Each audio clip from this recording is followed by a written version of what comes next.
السلام علیکم ناظرین، اس ایپیسوڈ کے شروعات میں ہم دیکھتے ہیں مدورنا میں علاؤالدین عثمان صاحب سے کہتا ہے میرے حضور گلاڈیوس خفیہ راستے سے بھاگ گیا ہے، تو عثمان صاحب کہتے ہیں بھاگنے دو اسے، اس کی الٹی گنتی شروع ہو گئی ہے۔ بران مال غنیمت لے کر وہاں پہ آتا ہے، اسے دیکھتے ہوئے عثمان صاحب کہتے ہیں ہم انشاءاللہ اس مال غنیمت کے ساتھ بہت سی دوسری زمینیں فتح کریں گے، یہ سپاہیوں میں تقسیم کر دو۔ سپاہیوں سرداروں، اللہ کا شکر ہے کہ ہم کفار پہ غالب آئی، مدورنا ترکوں کی سرزمین بن چکا ہے، ہم انشاءاللہ اسلام کے ساتھ اس جگہ کو ترقی دیں گے۔ یہ سن کر سب انشاءاللہ کہتے ہیں۔ ناظرین، اس کے بعد ہم ایزنک کا قلعہ دیکھتے ہیں جہاں پہ سپاہی خط لا کر شہنشاہ کو دیتا ہے اور کہتا ہے میرے شہنشاہ وہ نکل چکے ہیں اور جلدی یہاں ہوں گے۔ تو شہنشاہ کہتا ہے یہ سوچ کر کہ اسے فتح مل گئی ہوگی اور عثمان کو اس سے بھی بڑی شکست کا سامنا کرنا پڑے گا، ترک کل تاریخ سے مٹ جائیں گے۔ گوینک میں فاطمہ حلیمہ کے ساتھ بیٹھی ہوتی ہے اور اسے کہتی ہے میری بہن اٹھو، میں پھر کبھی تم سے ناراض نہیں ہوں گی، دراصل میں تم سے کبھی ناراض نہیں تھی، مجھے اپنے آپ پر غصہ آیا کیونکہ میں تمہیں پہچان نہیں سکی، میں تمہیں اپنے دل سے جانتی تھی، میں تمہیں قبیلے میں لے کر آئی، لیکن میں یہ نہیں سمجھ سکی کہ تم میری بہن ہو،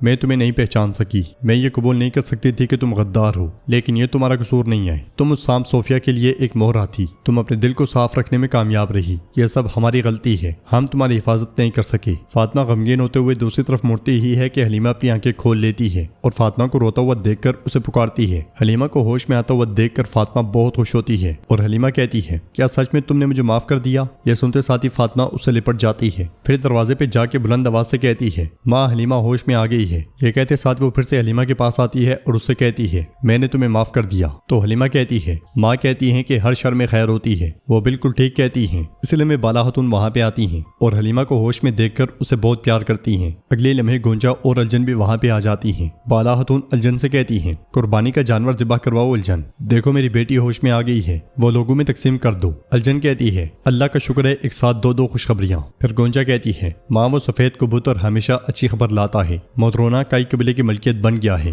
یہ سن کر بالا خاتون فاطمہ اور حلیمہ بہت خوش ہوتی ہیں اور اللہ کا شکر ادا کرتی ہیں۔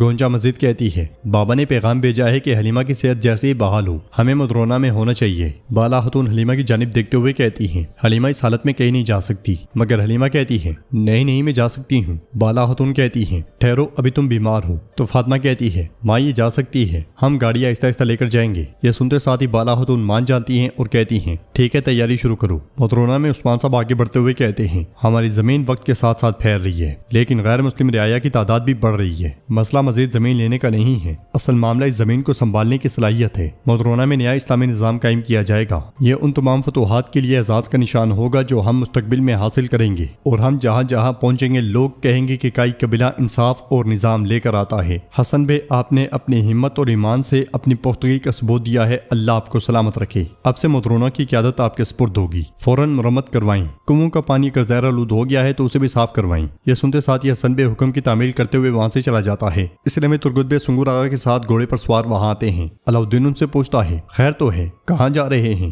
تو عثمان صاحب کہتے ہیں سفید داڑھی والے بزرگان کبھی چین سے نہیں بیٹھتے۔ ترگت بے کہتے ہیں کفار کی روحیں بری طرح جلس چکی ہیں، وہ خاموش نہیں بیٹھیں گے، وہ جوابی طور پہ حملہ آور ہوں گے، ہم سرحدوں کو محفوظ بنائیں گے۔ یہ سن کر عثمان صاحب کہتے ہیں ترگت بے اللہ آپ کو سلامت رکھے۔ یہ سنتے ساتھ ہی ترگت بے سنگر آغا اور سپاہیوں کے ساتھ وہاں سے روانہ ہو جاتے ہیں۔ دوسری طرف حسن سپاہیوں کے ساتھ پانی کی جانچ کر رہا ہوتا ہے، وہ گھوڑوں کو پانی پلاتے ہیں تو گھوڑے پانی پی لیتے ہیں۔ یہ دیکھ کر حسن لوگوں سے کہتا ہے پانی صاف ہے، اگر پانی زہر آلود ہوتا تو جانور سمجھ جاتے اور پانی پینے سے رک جاتے، پانی صاف ہے، اللہ کا شکر ہے، جتنا مرضی پیو لوگو۔ یہ سنتے ساتھ ہی لوگ آگے بڑھ کر پانی بھرنے لگ جاتے ہیں اور بہت سے لوگ وہیں پہ پانی پی لیتے ہیں۔ پھر ہم دیکھتے ہیں کہ رات کا وقت یہیں پہ دسترخوان تیار کیا جا رہا ہوتا ہے۔ جرکتے خواتین اور سپاہیوں کے پاس آ کر کہتا ہے کیا دسترخوان ابھی تک سجا نہیں؟ میری خاتون اگر یہاں پہ ہوتی تو میز اب تک سج چکا ہوتا، میری بیوی بہت ماہر ہے، اب چلو جلدی کرو جلدی۔ یہ کہتے ساتھ ہی جرکتے پرجوش انداز میں آگے بڑھ جاتا ہے۔ اگلے لمحے عثمان صاحب علاؤالدین اور سپاہیوں کے ساتھ وہاں پہنچتے ہیں۔ پھر ہم دیکھتے ہیں کہ دروازہ کھلتا ہے اور بالا خاتون خواتین اور سپاہیوں کے ساتھ وہاں داخل ہوتی ہیں اور گھوڑوں سے اترنے کے بعد اپنوں سے گلے ملتی ہیں اور ساتھ میں فتح کی مبارکباد بھی دیتی ہیں۔ ان کے ساتھ حلیمہ کو نہ دیکھ کر عثمان صاحب پوچھتے ہیں حلیمہ کہاں ہے؟ کوئی جواب نہیں دیتا۔ وہ پریشان ہوتے ہی ہیں کہ حلیمہ گھوڑا گاڑی میں سے نکلتی ہے اور عثمان صاحب سے کہتی ہے آپ مجھ سے اتنی آسانی سے جان نہیں چھڑا سکتے۔ حلیمہ کو صحیح سلامت دیکھ کر وہ سب بہت خوش ہوتے ہیں اور عثمان صاحب آگے بڑھ کر اس سے ملتے ہیں۔ علاؤالدین کہتا ہے دیکھیں حضور یہ بھی مذاق کر رہی ہے۔ پھر عثمان صاحب بالا خاتون کو پریشان دیکھ کر کہتے ہیں لگتا ہے کہ تم مجھے کچھ بتانا چاہتی ہو۔ تو بالا خاتون کہتی ہیں میں آپ کی ملاقات خراب نہیں کرنا چاہتی تھی، لیکن گیونک میں بغاوت ابھر آئی تھی، ہم نے اسے کچل دیا ہے۔ یہ سن کر عثمان صاحب پوچھتے ہیں یہ کس نے کیا؟